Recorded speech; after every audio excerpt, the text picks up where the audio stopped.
খুলনার পদ্মা, মেঘনা এবং যমুনা এই তিনটি তেল ডিপো কর্তৃপক্ষের দাবি, বর্তমানে ডিপোগুলোতে পর্যাপ্ত জ্বালানি তেল মজুদও আছে এবং নিয়মিত সরবরাহ অব্যাহত রয়েছে।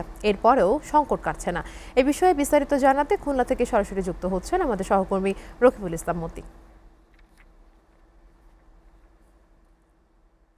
মতি, আমরা আসলে যেমনটা জানতে পেরেছিলাম যে পর্যাপ্ত তেল মজুদও রয়েছে এবং সরবরাহ কিন্তু নিয়মিত আছে। এরপরেও আসলে সংকট কেন কাটছে না, সেখানকার পরিস্থিতি বিবেচনা করে আপনি আসলে কি জানতে পেরেছেন জানাবেন। তেলের আসলে খুলনা কিন্তু তেলের স্মৃতি চলছে বলা যায়। কারণ তেল নিতে আসতে আমরা দেখেছি যে প্রচন্ড খরতাপের ভিতরে কিন্তু মানুষ 1 থেকে 1.5 কিলোমিটার কিন্তু তেলের নেওয়ার জন্য যারা গ্রাহকরা রয়েছে তারা কিন্তু অবস্থান করছে, এবং তেল পাম্প গুলোতে কিন্তু আমরা দেখেছি সকাল থেকেই প্রচন্ড ভিড় শুরু হয়েছে, এবং তেলের কারণে যে মানুষগুলো আসে এক ধরনের আহ, তেল পাম্প মালিক যারা আছেন তারা কিন্তু একটা বিব্রতকর অবস্থায় পড়েছেন। তারা তেল সঠিকভাবে তারা যে পাওয়ার কথা ছিল সেটি না পাওয়ার কারণে তারা সঠিকভাবে কিন্তু গ্রাহককে দিতেও পারছে না, যার কারণে বিশৃঙ্খলা একদম সবসময় তেল পাম্প গুলোতে বিরাজমান অবস্থায় রয়েছে।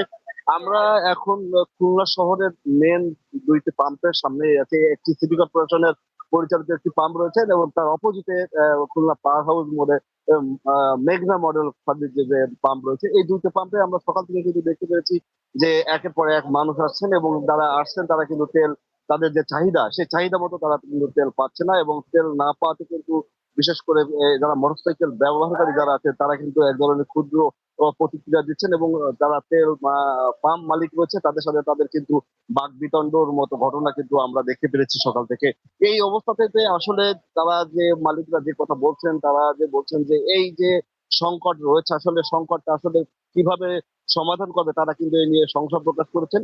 তবে আমরা যে বিষয়টি বারবার দেখেছি যে একই মানুষ কিন্তু ঘুরে ফিরে তারা তেল নিচ্ছেন। কেউ ওই এক পাম্প থেকে আরেক পাম্পে এসে তেল নিয়ে পুরো ট্যাঙ্কি ভরে নিয়ে কিন্তু তারা চলে যাচ্ছেন।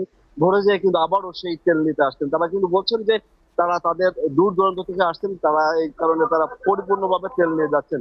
কিন্তু তেল পাম্প মালিক যারা আছেন তারা কিন্তু অভিযোগ করছেন যে আসলে যারা এই অসাধু এক ধরনের মোটরসাইকেল ব্যবহারকারীরা আছেন তারা কিন্তু তেল ভরে নিয়ে যায় গ্রামে বেশি দামে বিক্রি করছেন, যার কারণে তেলের এই যে কৃত্রিম যে সংকটটি এভাবে আসলে তৈরি হচ্ছে, এবং দীর্ঘ লাইন এই জন্যই কাটছে না বলে কিন্তু অভিযোগ রয়েছে বলে কিন্তু আমরা জানতে পেরেছি।